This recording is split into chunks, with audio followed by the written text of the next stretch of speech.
It's Gunflowers, and welcome back to Rebel Rescue with me, FoggyPlays on FM22. Today, we're taking on Dundalk in the Irish League Cup final, so we could win our second trophy this year. And we're going to have a look at the youth intake, because it's supposed to be quite good. Probably won't be, but I'll show you the youth intake after the Dundalk game. But if you do want to enjoy this episode, do of course make sure to leave a like and subscribe.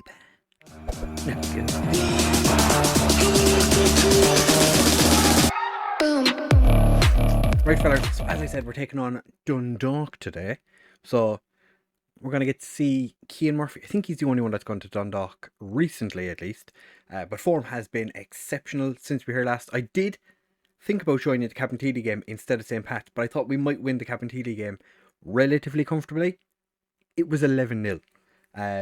Onofriti scored a hat-trick before I brought him off to rest him. Filip Kukic scored 6.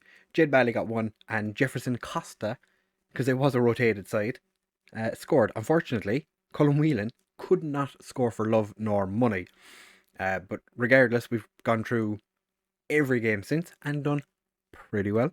Did draw with Shamrock Rovers. It was a frustrating penalty that was given away by, I think it was Halsgard, right at the end, and I was we did go to extra time against Dundalk, the most recent time we've played them, in the Senior Challenge Cup second round, which scared me a little bit because they did take the lead. Thankfully we scored in the 106th minute, and then Jake O'Brien got sent off, but it did stop an almost definite goal. So even though Jake O'Brien did get sent off, still played a 9.1, he was doing pretty well. As you can imagine, Kukic has been, he's fantastic recently. Played a friendly against Waterford, just because there was like 18 days or something between the games. It was something ridiculous. Just threw a friendly in there for any of the players that weren't on international duty. And then we came back and smashed Sligo and beat Waterford 5-1, which was just, again, as you do, quite comfortable. We're also in the Senior Challenge Cup quarter-final against Galway, where if we win, I think we're playing Derry. Yeah, we played Derry in the next round. If we manage to beat Galway, who sit second, Shelbourne have already confirmed their place in the league again next season. But as you can tell, we're smashing it. We're 16 points ahead of Derry. They do have a game in hand, but I'm not overly worried. They also have a game in hand with Dundalk. We cannot finish any lower than 4th, so everything's looking pretty rosy. The fact that we haven't been confirmed European yet is because, or a European spot, is because 4th place potentially doesn't get it. As you would have seen last year, was it Waterford got it because they finished 4th, but they also won the cup, so that kind of makes it a smidge more difficult. If we have a quick look at the youth candidates, says it's an excellent intake. We'll have to wait and see. We do have A's for defensive midfielders, central midfielders, and attacking midfielders.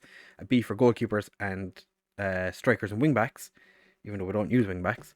And it looks like we have 3 centre backs. I'm guessing at least one of them plays and is the DM or central midfielder or one of the left backs. There is no right backs, but there's F, so they don't expect an awful lot of that. We also have no wingers, no wide midfielders or fullbacks. According to this, we have 1 left winger. I'm guessing also plays left midfield. We'll have to wait and see what happens. I'm not expecting massive things, but be interesting to see of these 3, is anyone actually that good? So we are going into the game against Dundalk. Favourites, they are at home, in their home stadium. It's a bit like when we played the Munster Senior Cup. We get to play at home when we get to the final because we have the biggest stadium in Munster. Because, we're a big deal. There is a fairly unchanged side. Chabozo is suspended. Emil Halsgard, who I think only played his first game of the league season recently. He's been smashing it in the under 19s. Gave him a game, got injured. Not ideal. As I said, did give away a penalty as well in the game he did play. So maybe it's not the worst thing in the world that we're without him. Not too many changes other than that. Is there anyone in here? Farnberg, yeah. Josh Adam hasn't. I don't know why he joined us. kind of just signed him more because I think he's going to be worth money. Tunde hasn't been in the best of form recently, so he misses out. And Carlsberg comes in, as you can see, 5 changes from the last game we played. More so because for the last game we played against Waterford, we had a number of players that needed resting. And we're going to go out and prove that we're winners, because that is what we are. We are winners. And expect some quality finishing. There's been nothing in the way of big players or big offers for players recently. So I think, Jacob Bryan gets a goal. Get in. I think he's probably the most unsung hero of our January, of our most recent transfer window signings. He's been fantastic. As you can see, Cian Murphy is starting up front for Dundalk. I don't think he's played against us since he joined. I think he was injured for the last cup game, or maybe he was cup tied. Probably was cup tied. I think for the main cup you can't play, because I think we didn't have Colin Whelan for a while for the first year because of that, potentially. I'm not 100% sure. Can't imagine. I don't know. We'll see. We'll see. It's done. We've been a little bit unfortunate there. Kukic did have an opportunity, but the goalkeeper did quite well. There is some rather interesting transfers going on in the world of the top division. Derry City's goalkeeper is off to, I think it's Linfield, where we were interested in him. We had offers put in for him. Went to offer him a contract, because his contract does expire in December, and he turned around and said he wanted to play for a bigger team. So now he's off to Linfield, which is interesting. But who am I to judge? Cian Murphy getting on the ball for, I think that was the first time. Oh no, Friti puts it in the back of the net. Is it going to count? I saw the assistant, and no, they're blaming Cian Murphy for it. I don't. Was it his? No, it was more kind of O'Kane didn't come forward for the ball.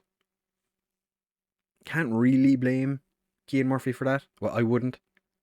So yeah, I'm not sure. He is being dominated today by O'Brien, who seems to be having an absolute whirly of a game. Could he potentially go back to England in a big money move? Not sure.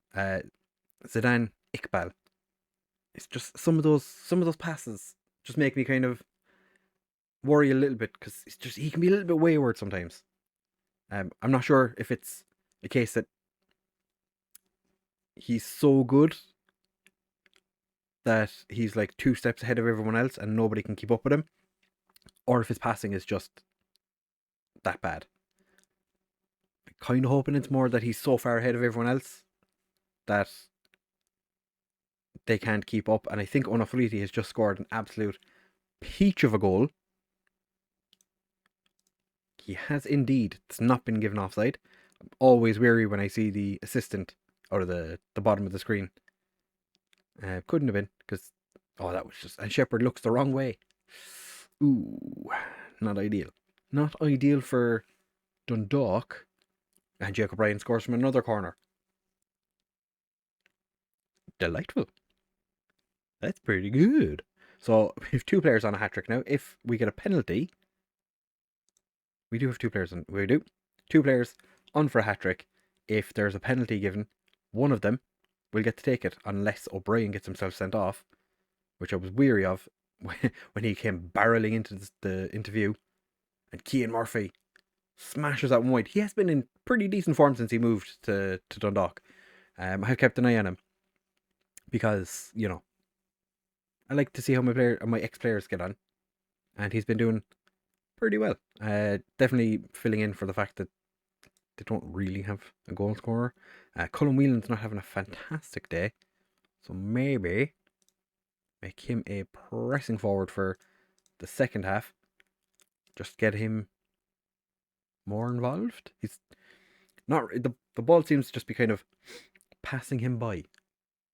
Shepherd with the free kick. Thankfully, it doesn't end with one of our players missing the target while he's out of goal. Ryan Coleman boots the ball clear. Oh, Carlsberg beautifully beautifully steals the ball. O'Brien finds Coleman, who I'm guessing Cian Coleman is at least on the bench for Dundalk. Oh, that was not a great pass. Cian Murphy playing very deep for. I'm guessing they're playing him as a pressing forward. That's his 10th goal of the season. Speak of the devil. Speak of the devil. Yeah, playing him as a pressing forward. That seems to be what they're playing him as. Carlsberg with the corner. It's a penalty is given, and Colin Whelan is still going to step up to take it.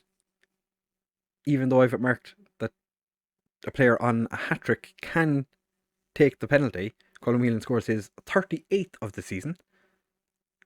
I think he's going to be pretty happy with that. We have absolutely dominated this game. Give the lads a bit of praise. We could probably have rotated more for this. But yeah, the Galway next, so I'm not overly worried. But I suppose they could throw up potential banana skin. Like, this is a Dundalk side that struggled to beat Athlone in the last round, and also, interestingly, made it the furthest of any Irish team in Europe this year, getting knocked out, I think, in the final round of Europa Conference League qualifying.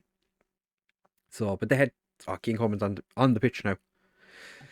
But yeah, Irish teams struggled. We did rocket up the when you're looking at the league table. I'll show you. I can just show you now. We did rocket up the, I don't know what, competition reputation. We went from 78th to 63rd this season gone. We're behind the Moldovan league and the top division in Latvia. Jesus. Kukic can come off for Duffus. Johnson can come off. Jason Williams can come off for Mulder. And I think we leave our final substitution for now. Yeah, just leave those two. Be the first of the changes. Dundalk with a corner. Cian Coleman can't quite find the back of the net. He's been he's playing in central midfield today as a ball-winning midfielder. We have a free kick. I don't know who's taking it. I think Carlsberg was the one that was stepping up. But we are going to make a change. Ryan Coleman is exhausted. We'll bring on Heffernan. Heffernan's been getting worse recently. Carlsberg finds Whelan. Whelan is about 10 yards offside by the looks of it. A decent distance offside. We're not even going to get to see it. Let's give the lads a bit of praise. We're doing fine. Be interesting to see, can Whelan add to his tally. One thing I would say is Duffus has been absolutely bang average at best. He's spooned Patrick Coben. That is Prince all over. That is exactly what Prince does. Just absolutely nothing shot. And he just pams it into the back of the net because he just wants everyone to have a bit of fun. Just wants everyone to be happy. And we've won the League Cup. So that is 2 trophies so far this year. Congratulations, lads. I am delighted with that. It's always nice to win trophies. Early goal helped us. It was a great strike. So that is, as I said, 2 trophies won so far this year. Both not important. It's not going to show the Munster Senior Cup because they'll be starting the new round of qualifiers in 2 weeks. So we'll never get to see the Munster Senior Cup, but we have won 2 trophies so far, and we're on for 2 more, which I will take. So we'll be back in just a second, where I'm going to be updating you on the youth intake, potentially after the Galway game. We'll have to wait and see. But we will be back for that in just a second. Okay, so I literally could have just left it recording, because the next thing that popped up, I literally hit continue after going through couple of news articles just to talk about how great I am at Football Manager, or as how great I am as a football manager, and it popped up. I've seen one. I've seen one. And it's quite good. But I haven't looked at the rest. So here we go. Are you ready? You're about to see so many stars. Alan Murphy, 3.5 star current ability, 5-star potential. Let's have a look at him, see if he's any good. Because he wants to be a ball winning midfield. Oh, look at those mentals. Ooh, physically lacking. Technicals aren't amazing, but 3.5 star. Very good. He'd be our best defensive midfielder right now, and our 4th best central midfielder. And he's from Cork. We're definitely, look at that teamwork. Teamwork make the dream work. I think if you could fix his finishing and dribbling, and if he got, we played Glueson as a box-to-box midfielder. I think this guy could potentially do it as well. Like, to be fair, he wouldn't be a terrible centre back. I know he's 5'9". People would be like, "Oh, you can't have a 5'9". Ryan Coleman is 5'9", or is he 5'10" now? But yeah, that's we're definitely be signing him. Brian Purcell.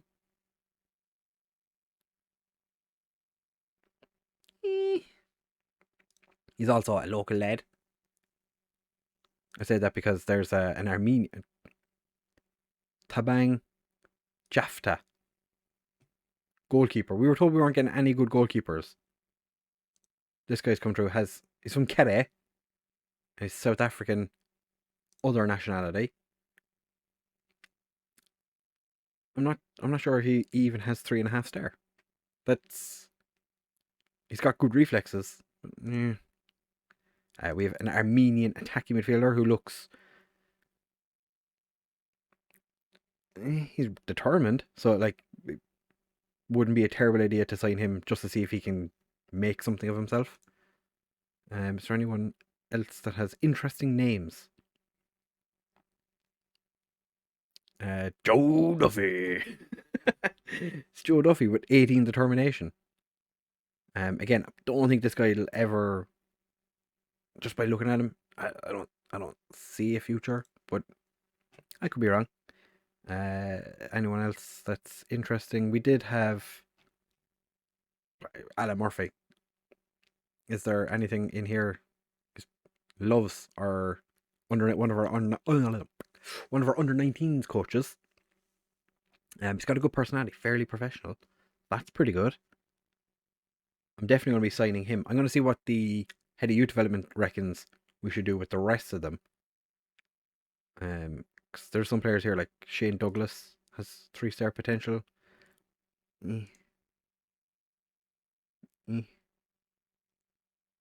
Jason Nolan. They've all come through with like pretty decent teamwork. This guy has no physicals. He's naturally fit, but has no pace, no acceleration, terrible balance, can't jump. He's 5'3". Okay, fair enough. But still, he's lots of holes in his game. Yeah, so we'll definitely sign Alan Murphy. Probably Brian Purcell. I'll have a proper look through and see what's what. But I can't imagine we're going to be bringing that many of these players through. So, yeah. That's interesting. Centre backs that came through. Where are you? There's Jeffrey O'Donovan, a decent talent. Joe Duffy is one of those, and Tom Fox. Yeah, not an awful lot. But look at Alan Murphy, probably going to go straight into the first team. Get in. Last year's top under 19 or top player that came through our youth intake was Dara Cahill, who was a centre back, and he was only a star at the time, so he's up to a star and a half now from training, and he's wanted by treaty. But He will not join treaty. I've tried sending him out there so many times on loan. He has no interest. But we will be signing Alan Murphy. Get in. Fantastic. I think the next time you see us will probably be, fingers crossed, when we are potentially about to win the league, which would be fantastic if we could do that soon. But I'm so lost for words because of how fantastic Alan Murphy is. But if you have enjoyed this episode, do of course make sure to leave a like, comment, and subscribe. Let me know how you think Alan Murphy's career is going to go. And do you think any of the other players, should we just sign them all for the laugh? Probably not. That'd be a terrible, terrible idea. And a waste of resources. But thank you for watching, fellas. And of course, I'll catch you in the next one.